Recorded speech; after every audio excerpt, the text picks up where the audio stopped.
Apa yang harus Bunda lakukan jika ketika Bunda periksa di dokter saat Bunda USG, dokter bilang, "Ibu, hari ini Ibu harus dilakukan sesar segera." Nah, apa yang harus Bunda lakukan ketika dokter bilang seperti itu?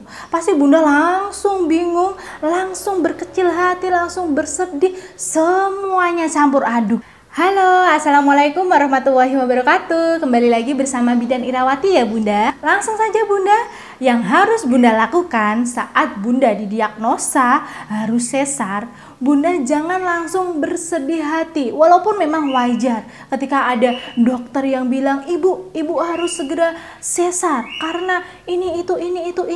Nah, langsung Bunda bilang, "Baik dokter, nanti saya dengan suami akan memikirkannya terlebih dahulu. Nanti jika saya dan suami bersepakat untuk sesar, saya akan segera kabari dokter." Seperti itu. Langsung yang Bunda lakukan bersama suami apa? Apakah langsung pulang ke rumah? Apakah langsung gimana? Jalan-jalan atau yang harus Bunda lakukan apa?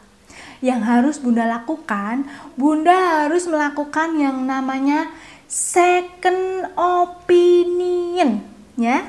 Second opinion atau opsi kedua. Ketika dokter yang pertama itu memvonis Bunda harus sesar, Bunda juga harus melihat pendapat dari dokter kedua. Jadi apalagi dokter yang pertama yang melakukan USG itu misalkan bukan dokter SPOG atau bukan dokter kandungan. Jadi Bunda wajib second opinion lagi untuk melakukan USG ulang kembali ke dokter lain yang berbeda. Biasanya setiap dokter hasilnya akan tidak sama Bunda.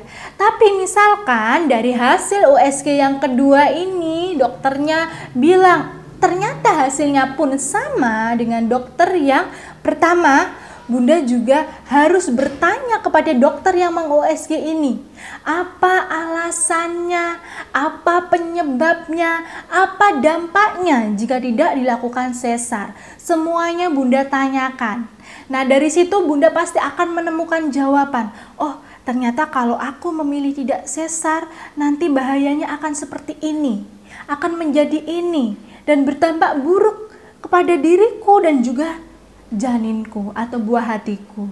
Dari hasil dokter itu, dari yang Bunda tanyakan, dari pertanyaan itu yang tadi Bidan Irawati sampaikan, nantinya Bunda bisa mempertimbangkan kembali saran dari dokternya.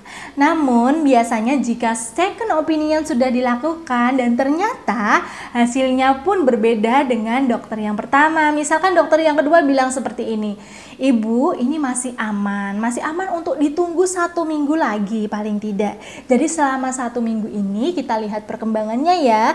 Apakah dalam 1 minggu ini ada terjadi kontraksi asli persalinan untuk melahirkan normal atau nanti dalam 1 minggu ini ibu belum juga melahirkan, ibu segera USG kembali." Jika dokternya menyarankan demikian, otomatis Bunda masih bisa menunggunya sampai proses persalinan secara alami datang dengan sendirinya. Jadi Bunda tidak perlu khawatir. Jika dokter pertama misalkan memvonis Bunda untuk SC tanpa berpikir panjang, tanpa second opinion, Bunda langsung mengikuti saran dokter tersebut untuk SC. Nah, tapi setelah di ST ternyata seandainya Bunda tidak SC pun bisa kok melahirkan normal, itu Bunda menyesalnya seumur-umur. Jadi supaya Bunda tidak menyesal saat Bunda didiagnosa harus SC, saat itu juga Bunda lakukan second opinion itu tadi ya. Gimana Bunda? Gampang kan? Hanya second opinion USG lagi aja ke lain dokter yang berbeda. Bukannya kita tidak percaya dengan jawaban atau vonis atau diagnosa dari dokter yang pertama itu tadi. Kita hanya memantapkan, mencari pendapat dari masing-masing ahlinya. Apakah masing-masing dokter kandungan ini pendapatnya sama atau berbeda ya? Nggak usah kita buru-buru dan selalu berprasangka buruk. Pasti ada jalan keluar di setiap masalah yang kita hadapi. Untuk itu mulai sekarang Bunda selalu yakin, optimis ya. Karena kekuatan pikiran itu juga nomor 1. Misalkan Bunda sudah divonis, ibu ini harus sesar.